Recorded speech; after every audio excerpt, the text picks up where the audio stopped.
Entramos a la sesión, a la sección final de nuestro programa en el día de hoy, que no me canso de decir, ha tenido muchas dificultades técnicas que estamos tratando de superar. Bueno, vamos a hacer un resumen de las principales noticias de esta semana que concluye, y sin duda una de las más importantes es la de que avanza la reforma pensional en el Congreso. Ya pasó su tercer debate.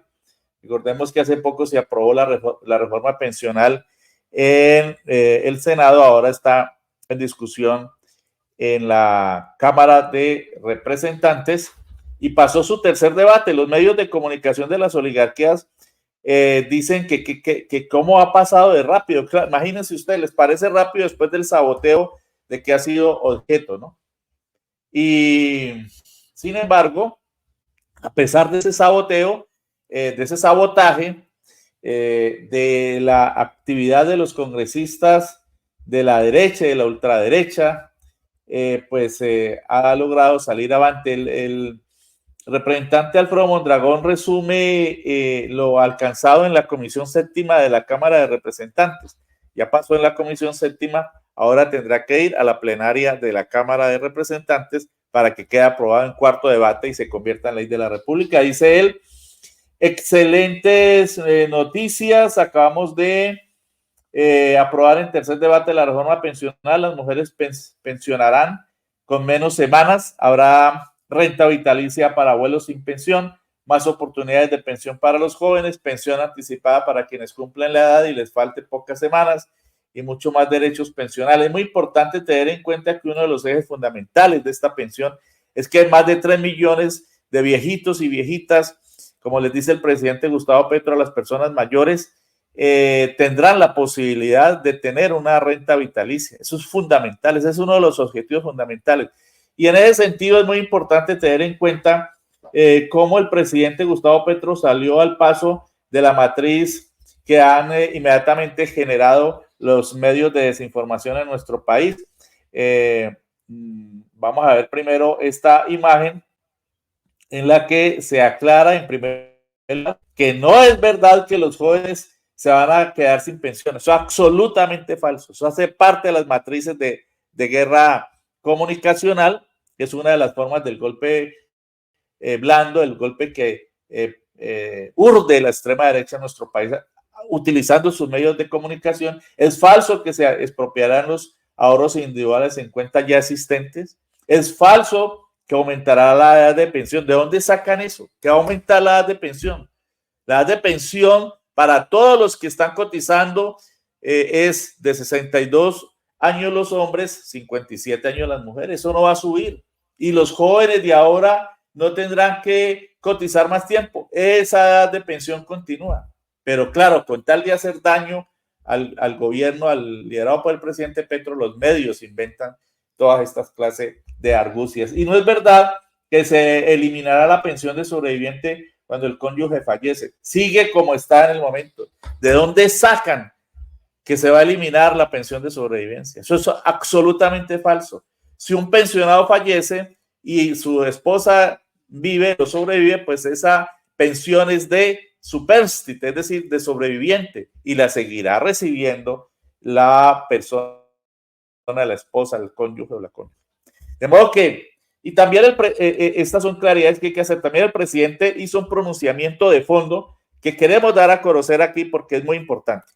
El presidente dijo, mi gobierno no compra congresistas, son mentirosos los titulares que así lo insinúan.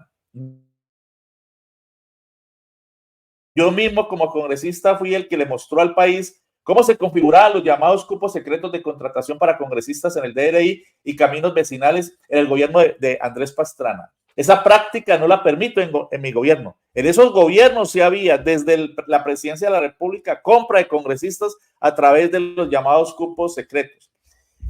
En este gobierno no lo hay. Que haya habido corrupción en la unidad de riesgos es otro asunto. Eso ocurrió porque allí se infiltraron unos corruptos que fue el mismo gobierno el que denunció apenas se enteró de esa situación y lo sacó del gobierno. Eso está clarísimo, porque este es un presidente que no conecta con la corrupción, corrupto que llegue, que se infiltre o que lo traicione, funcionario que lo traicione convirtiéndose en corrupto, como los que han estado en la unidad, en esa unidad de riesgos, pues salen inmediatamente del gobierno y el gobierno inmediatamente los denuncia ante la fiscalía, como está ocurriendo. Todos los miembros del gabinete y entidades públicas del gobierno han recibido instrucción de recibir a los congresistas de acuerdo a sus funciones constitucionales, escucharlos, pero no aceptar de nadie un solo hecho de corrupción. La corrupción en la UNGRD, la unidad de riesgos que resumimos, es estructural, viene de tiempo atrás. Nos recordemos qué pasó con los miles de millones de pesos para Mocoa. Ahí sigue, después de tanto tiempo de haber ocurrido la tragedia de Mocoa en el 2016. ¿O qué pasó con los dineros del desastre en San Andrés Islas, con las famosas casas, que eran unas casas de madera de 100 millones de pesos y las cobraban a casi 700 millones? Eso viene desde el gobierno de Iván Duque, de modo que ese es un centro de corrupción, la tal unidad de riesgos. ¿Por qué? Porque como es una entidad que precisamente tiene que atender riesgos, cosas sobrevinientes de desastres, pues no puede someterse a la contratación, a contratar bajo licitación, que es demorada. Entonces, ese presupuesto de esta unidad de riesgo se convierte en plata de bolsillo para los corruptos. Y lamentablemente, en el actual gobierno se infiltraron unos corruptos en esa unidad de riesgo y siguieron haciendo lo que hacían en los gobiernos de las oligarquías, en el de Duque, en el de Santos, en el de Uribe, en el de Pastrana, etcétera. Lamentablemente. Pero tan pronto el gobierno del presidente Petro lo identificó y lo detectó, están fuera del gobierno y están siendo procesados. Y seguramente, si son hallados responsables, a partir del proceso que se ha iniciado, reconociendo la presunción de inocencia, pero también con los graves cargos que hay y las confesiones que han hecho, pues seguramente terminarán en la cárcel. Dice el presidente, la corrupción de la UNGRD es estructural, es un anillo configurado hace varios años por un cartel de contratos políticos y administradores de la entidad. El modus operandi de la corrupción de la UNGRD, Unidad Nacional de Gestión de Riesgo de Desastres, esa es la traducción de esa sigla, fue continuado lamentablemente por el director Olmedo López, dice el presidente. Digamos allí con el trino. Yo soy responsable de haber nombrado a Olmedo López, dice el presidente. Fíjense, asume la responsabilidad política, como nunca antes lo hicieron ni Duque, ni Santos, ni Uribe, ninguno. Por el contrario, ayudaban a que los exoneraran. Todos esos la corrupción que se generó en el Mintic durante el gobierno de Duque condujo a la impunidad. La funcionaria, la ministra de los 70.000 millones de pesos que se perdieron, fue exonerada en el gobierno de Iván Duque. Y la Procuraduría corrió a exonerarla y todo el mundo la exoneró, engavetaron la investigación en la Fiscalía. Es decir, una justicia, entre comillas, selectiva. Ahora la emprenden toda contra el gobierno del presidente Gustavo Petro. Él mismo ha pedido que se haga la investigación, pero no hicieron lo mismo en los gobiernos anteriores. Se llama control disciplinario, control fiscal y acción de la Fiscalía en la época de Barbosa, selectiva. Al frente de dice el presidente, al frente de la UNGRD, su superior jerárquico soy yo y jamás podrá afirmar que recibió orden mía de comprar congresistas o hacer algún acto de corrupción. Es más, ese señor López produjo un video en el que le pide perdón al presidente por haberlo traicionado. Olmedo López ha dicho públicamente que está arrepentido y me ha pedido perdón. Le solicito que en su proceso judicial devuelva todo lo que se haya hurtado de dinero público en la Unidad Nacional de Gestión de Riesgo de Desastres. Ojo con eso. Aún no sé cómo llegó un funcionario militante de la oposición como Schneider Pinilla, un politiquero de la derecha, a la subdirección de la Unidad Nacional de Gestión de Riesgo de Desastres. No se explica el presidente cómo llegó ese personaje allí. Sigamos con el trino. No sé si termina allí o no termina allí. La carta que denunciaba a Schneider Pinilla, dice el presidente, sí llegó al Palacio de Nariño, pero no a mis manos. Se quedó en el trámite de funcionarios que vienen de otras administraciones. La funcionaria de correspondencia lamentablemente le dio respuesta rutinaria sin trasladar la carta, ¿no? Lo cual se convirtió en un saboteo. Apenas tuvimos las evidencias de actos de corrupción en la Unidad Nacional de Gestión de Riesgo de Desastres, UNGRD, provenientes de la prensa, pedí la renuncia a su director Olmedo López. Hemos suspendido los contratos firmados por Olmedo López y Snyder Pinilla y salvado la mayor parte del dinero público, que eso es lo que no dicen los medios de las oligarquías. Los mayores hechos irregulares contractuales que encontramos en la administración de Olmedo López son la compra de los carrotanques para La Guajira, denunciada por la prensa, la solución que traté de dar a la sequía en La Guajira no pasaba por la UNGRD, decreté constituir por el estado de emergencia un Instituto Nacional de Agua para La Guajira, que lamentablemente en el mes de octubre del año pasado se cayó en la Corte Constitucional, porque pues también ha habido que enfrentar la lawfare. Sigamos. Segundo, el contrato de Caregato en Sucre por 130.000 millones de pesos, del que dieron adelanto por 20.000 millones. Eso es otro acto de corrupción que denuncia el presidente. La ruptura de los diques de Caregato son intencionales y provocan la contratación. Así saquean el Estado.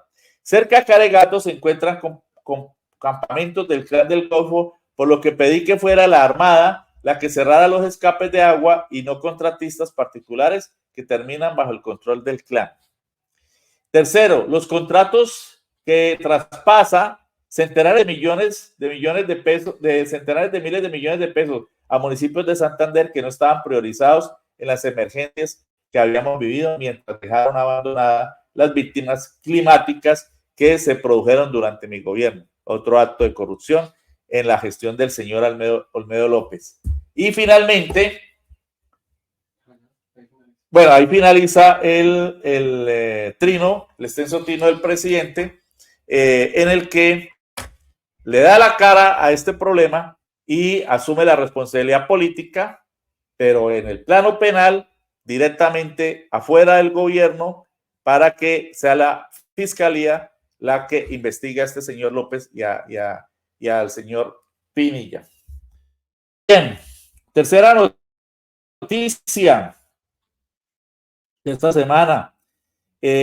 Al posesionar al nuevo ministro de Relaciones Exteriores como el nuevo canciller de la República, el doctor Murillo, el presidente Gustavo Petro, entre otras cosas, le pidió que esté al frente de la repatriación de los restos del general José María Melo. Ahí ponemos la imagen de nuestro libro, el libro en el que abordamos esa historia del general José María Melo, el rebelde general de los artesanos. En este libro nosotros hicimos un ensayo precisamente sobre el importante aporte del general José María Melo en la lucha de los artesanos de mediados del siglo antepasado, porque él lideró las reivindicaciones de los trabajadores de la época, la incipiente clase obrera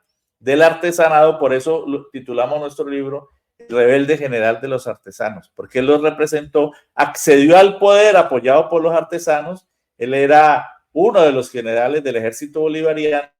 En abril de 1854 accedió al gobierno y las oligarquías de este país se unieron desde diferentes puntos de la nación, rearmando sus ejércitos, porque las élites siempre han tenido sus propios ejércitos, es decir, el paramilitarismo viene desde el siglo antepasado, siglo XIX, y fueron por el gobierno de José María Melo y lo defenestraron en diciembre, 8 meses después de 1854. Es el único presidente de la República que lo reivindica. Y aquí en la posesión del nuevo canciller, entonces le pide al doctor Murillo, que reemplaza a Álvaro Leiva Durán, que asuma esa tarea que no ha sido posible ser cumplida.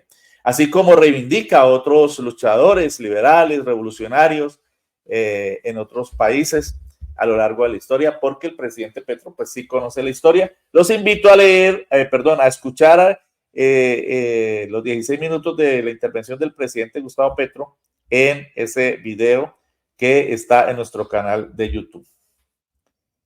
Y por eso el presidente dijo o ordenó que uno de los salones de la Casa de Nariño lleve el nombre del general José María Melo.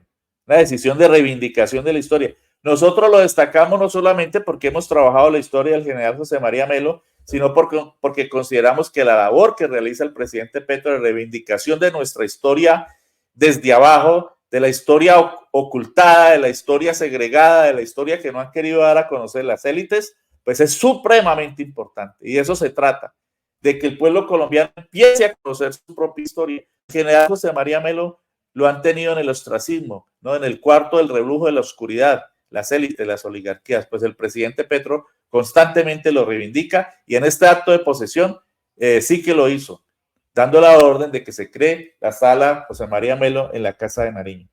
Cuarta noticia, el presidente estuvo en el departamento del Cauca atendiendo en persona y de frente la situación en este departamento, recorriendo pues la destrucción que se ocasionó en el municipio de Morales. Ahí lo vemos con el alto mando militar y policial.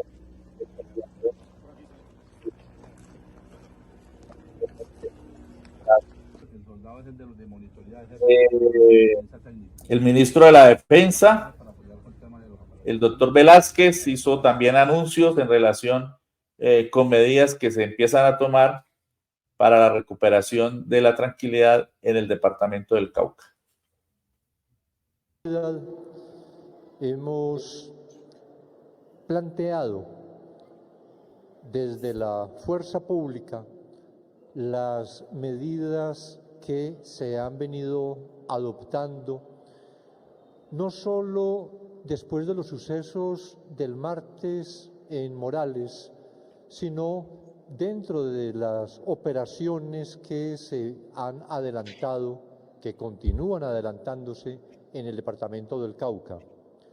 Específicamente sobre el incremento de fuerza pública, que es siempre un requerimiento en todos los municipios, se ha dispuesto y se empezó a ejecutar ya de parte de las fuerzas militares la llegada de 130 nuevos hombres, están para llegar 170 más adicionales, fortalecer el Gaula militar, pero igualmente desde la Policía Nacional una llegada inicial de 100 hombres el día de ayer, que fue incrementado en otro.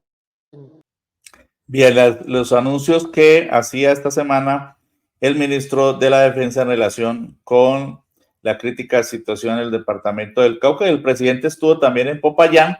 Vamos a apoyarnos en la información de la página del Partido Comunista, la página Paco Col, que registra: el presidente Petro asegura que el gobierno les cumplirá a las víctimas de Rosas Cauca. Recordemos, eso también es efecto de esta situación, de esta corrupción, de este anillo de corrupción que viene de atrás, enquistado en la unidad de riesgos.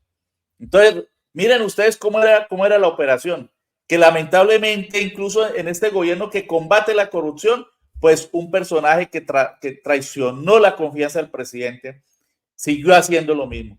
Y no sé, y después de tantos meses de ocurrió lo de Rosas, el departamento del Cauca, por cuestiones de invierno, no se ha solucionado.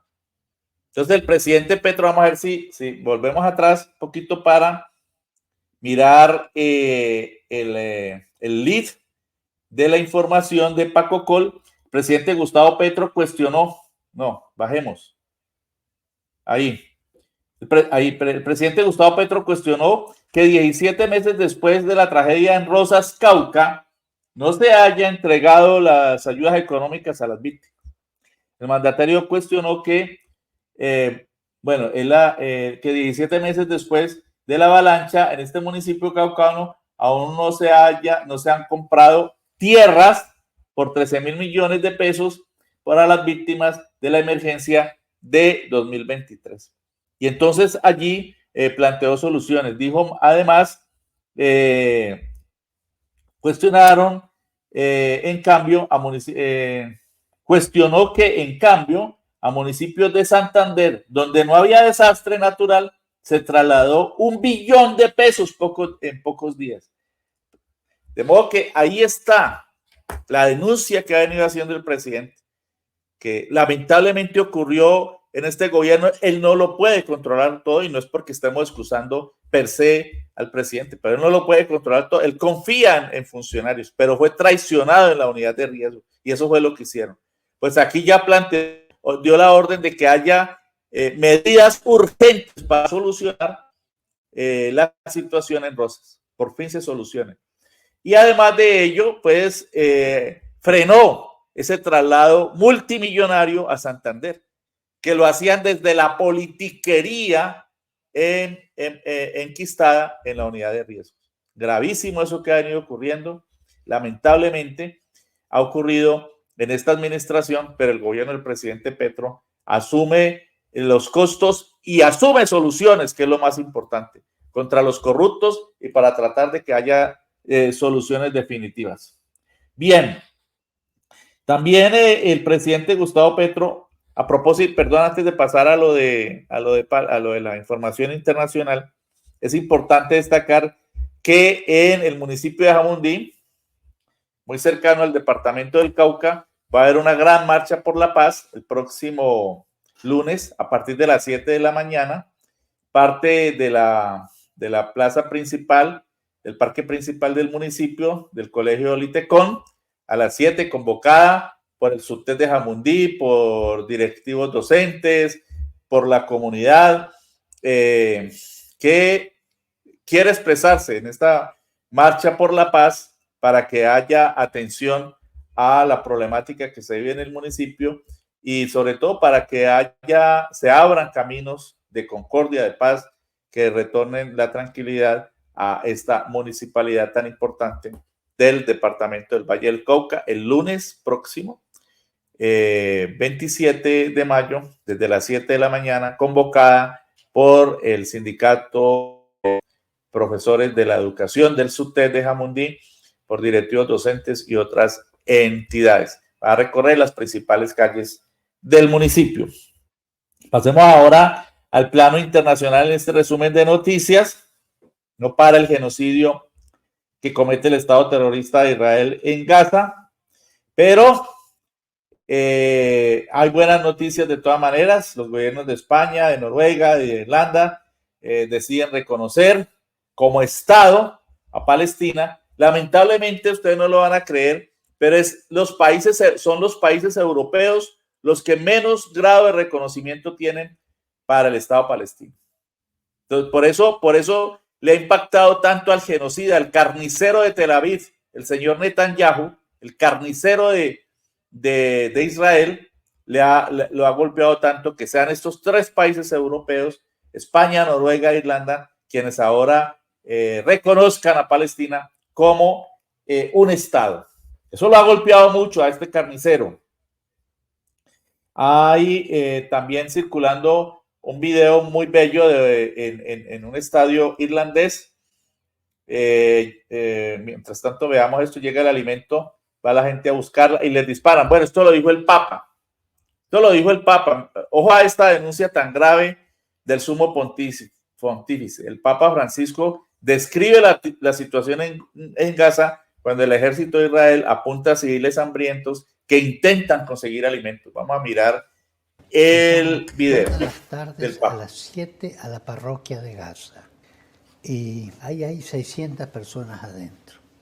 One of the most remarkable things we learned is that there is one Catholic church in Gaza, and Pope Francis calls the priest there every single night. He says at the same time to check in on him. Me cuentan lo que sucede ahí. Es muy duro, es muy duro. Llega el alimento, va la gente a buscar y es muy duro. Son 600 personas más o menos. And you talk to them almost every day? todos los días a las 7 de la tarde. What do you say to them? Los escucho. El otro día estaban contentos porque habían podido comer carne. Porque si no comen harina, cosas de harina, a veces pasan hambre. Y me cuentan las cosas. Es mucho sufrimiento. Es un video de un enorme impacto, ¿no? Porque, pues, aunque la mayoría de la comunidad en Palestina es musulmana, pues también hay de otras religiones. Los católicos están siendo protegidos por la Iglesia de Roma, y esta es la experiencia que cuenta el sumo pontífice. Cuando llegan en procura de comida, son asesinados, les disparan ráfagas de armas largas para evitar que accedan a la comida. Eso es un genocidio, eso es un crimen de guerra, es un delito de lesa humanidad. El genocidio es un crimen, es un delito de lesa humanidad. Y eso es lo que está haciendo el Estado terrorista de Israel. Lo denuncia el propio Papa Francisco. Y además no solo la Corte Penal Internacional ordena capturar a Netanyahu, el carnicero de Tel Aviv, sino que ahora también la Corte Internacional de Justicia ordena parar la agresión de Israel a Gaza, a Palestina. Vamos a ver allí ese pronunciamiento. Bueno, en el plano internacional también tenemos a México. México vive momentos cruciales. La doctora Claudia Sheinbaum va a ser seguramente la próxima presidenta de México. Ella hace parte del partido Morena, el partido del presidente Andrés Manuel López Obrador, que recordemos ha hecho una importantísima gestión, un gobierno progresista, democrático, que, como ocurre en nuestro país, ha sufrido la persecución de las élites. Además, con las mismas mentiras que vierten en Colombia, ¿no? Por ejemplo, que México va hacia el comunismo. Bueno, entre otras cosas, el comunismo es una ideología política que tiene plena legalidad, ¿no? Pero ellos lo muestran como el terror, como el diablo, porque necesitan generar pánico, generar demonios. Se meten por el lado de la igualdad de género, por el lado de los derechos personalísimos. Hay toda una ofensiva en México por parte de las oligarquías, inventando demonios. Pues, a pesar de ello, y a pesar de que todos los medios de las élites están en poder de las oligarquías, lo más seguro, se calcula que por lo menos un 60-70% de las probabilidades es que la doctora Claudia Sheinbaum sea la próxima presidenta de la República de México para dar continuidad al proceso iniciado por Andrés Manuel López Obrador. Ella recibió el apoyo hace poco de 900 artistas, intelectuales, académicos. Dijo: agradezco su apoyo a las y los más de 900 artistas, intelectuales, académicos, científicos, humanistas, entre ellos premios nacionales eméritos. Les invito a construir juntas y juntos en un México libre, justo y democrático, a consolidar y avanzar con la transformación y a seguir impulsando la ciencia, la cultura, la innovación y el humanismo que fortalezca nuestra república.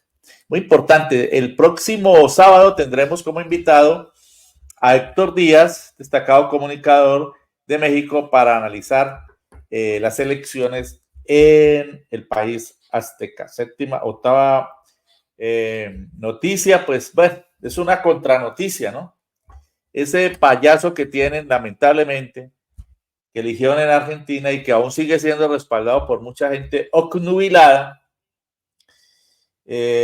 a costa del erario del pueblo argentino, o sea, el presupuesto nacional argentino, le dio por armar un concierto para lanzar un libro que dice que es auténtico. Muchos allá consideran que es un acumulado de copias, y le dio por hacer un concierto de rock. Ese es el presidente que tienen en Argentina, mientras su pueblo se hunde en la desesperación, en el hambre, con más de 20.000 trabajadores del Estado despedidos por esa política ultraconservadora neoliberal de este señor, y crecen los precios de todos los productos, no alcanzan los salarios, acaba con todas las entidades públicas encargadas de lo social, etcétera, etcétera. Este señor se dedica a viajar a costa del bolsillo de los argentinos y a hacer conciertos de megalomanía y de farsándula, sin tener en cuenta el sufrimiento de su pueblo. Bueno, una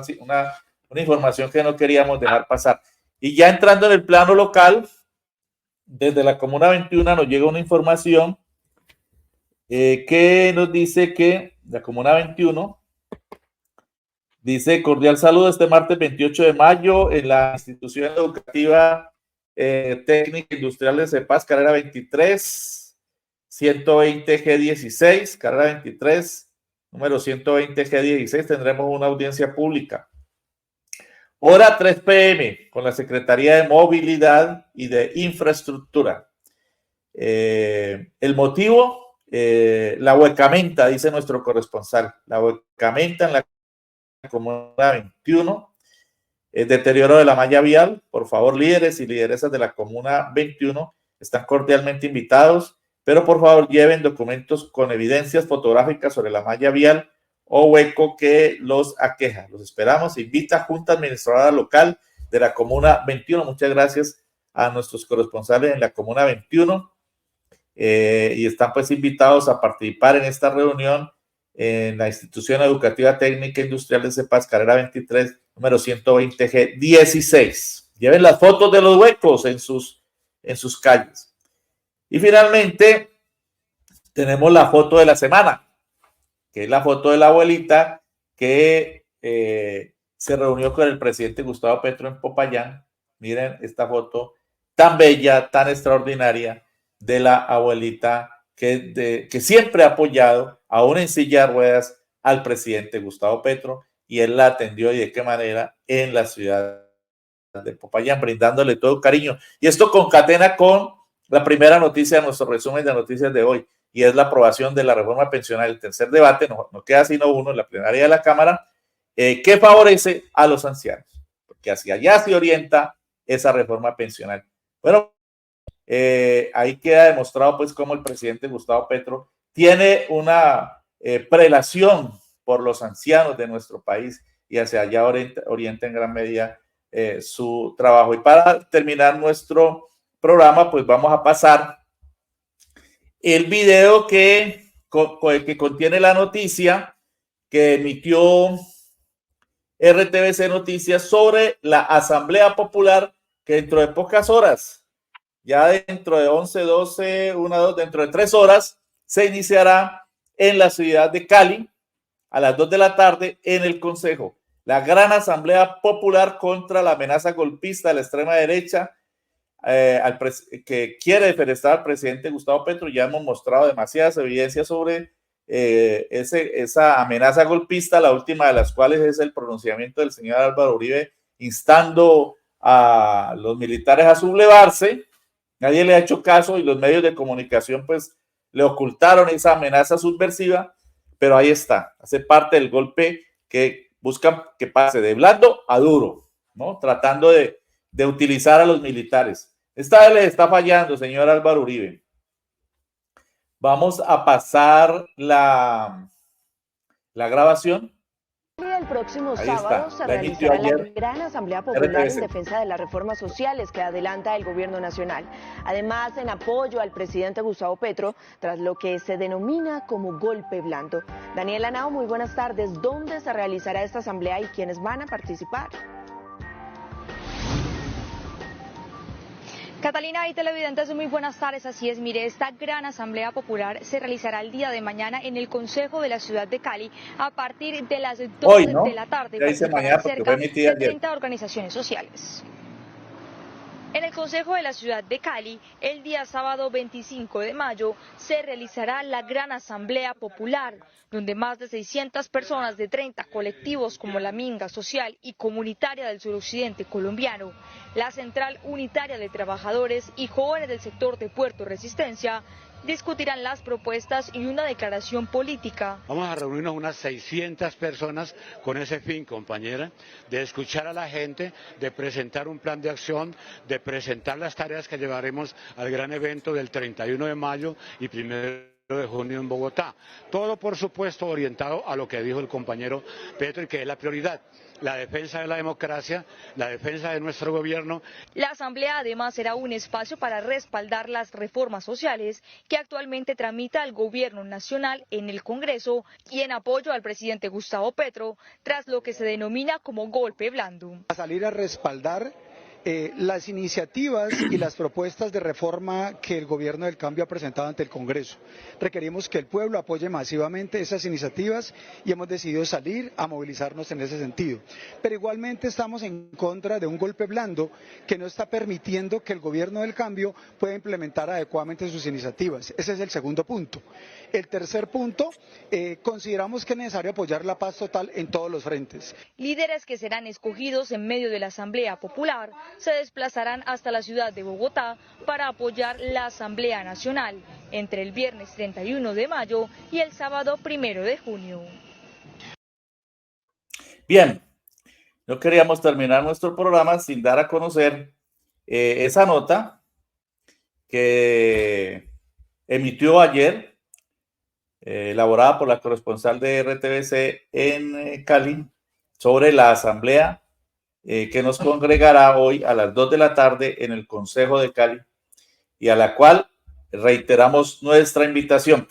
Ya terminando, quiero, como siempre, dar a conocer los mensajes que nos quedaron faltando en nuestros subtítulos mientras mostramos la convocatoria.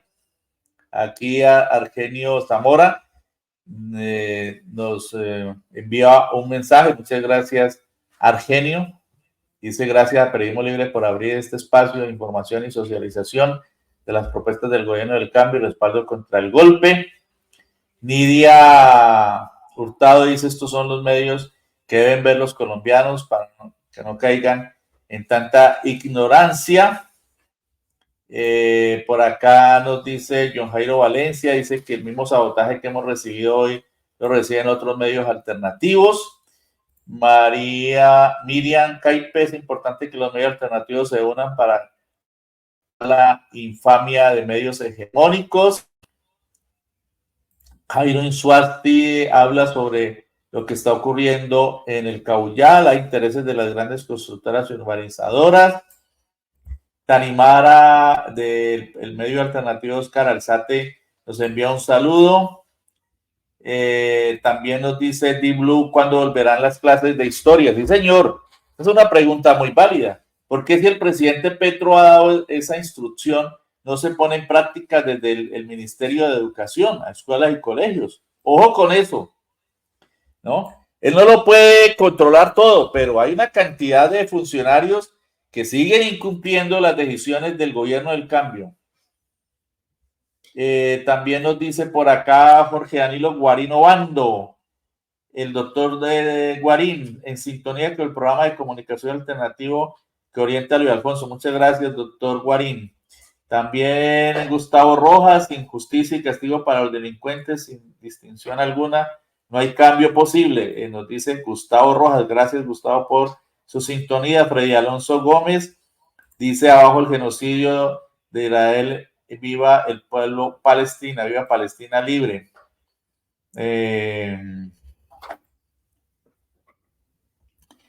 Buenas tardes. Por acá Nidia Hurtado se refiere a lo que mencionábamos de San Andrés, ¿no? En las casas que cobraba, que supuestamente construyó Duque con la misma unidad de riesgo, ¿no? Casas que no costaban ni 100 millones y las rotularon a 600, 700. D-Blue: ¿qué no daría por una foto con mi presidente D-Blue? Por acá Freddy Alonso Gómez: Petro es único con los abuelos. Sí, se nota su amor por los viejitos. Dice Nidia Hurtado: si en Colombia no se ponen las pilas, los yanquis pondrán otro Milei. Ojo, muy grave. Hay que estar atentos frente a eso, ¿no?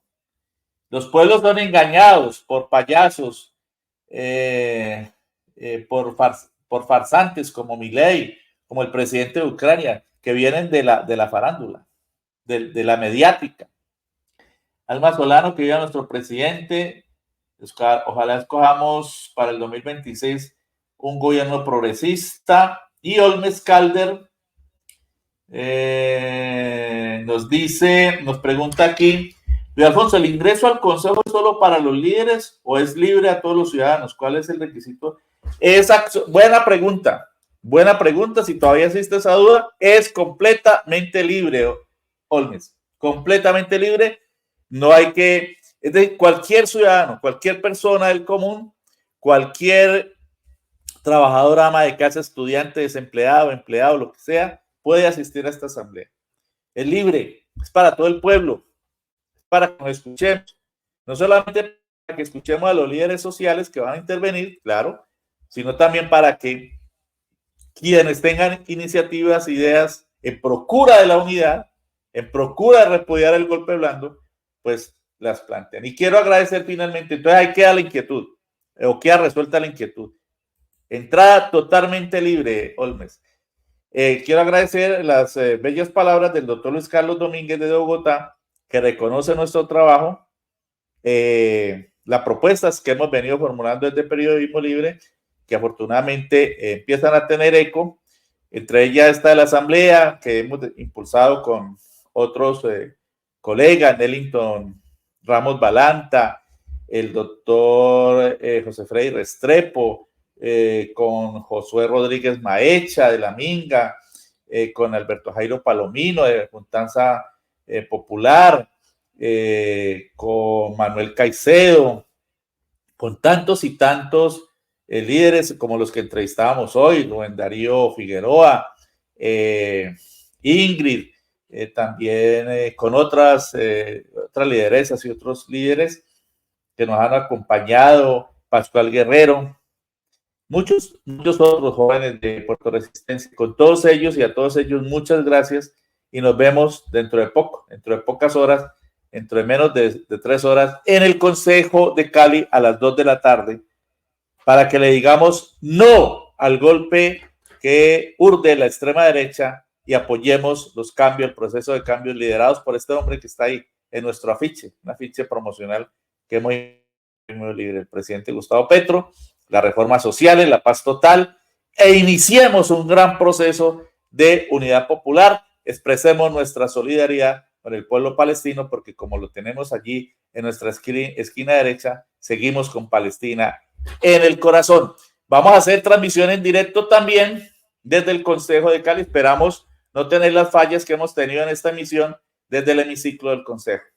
De modo que, pero lo importante es que estén en el Consejo porque es una demostración de poder político del pueblo colombiano, rechazando el golpe que urde la extrema derecha y apoyando el gobierno del cambio. Nos vemos allá a las 2 de la tarde en el Consejo de Cali. Y el próximo sábado seguramente transmitiremos desde Bogotá porque estaremos en la Gran Asamblea Nacional Popular de apoyo a las reformas sociales, a la paz total y al inicio de un proceso de unidad nacional de todo el pueblo colombiano. Nos vemos el próximo sábado en Periodismo Libre y recuerden que el periodismo es libre o es una farsa. Les habló Luis Alfonso Mena Sepúlveda. Hasta el sábado.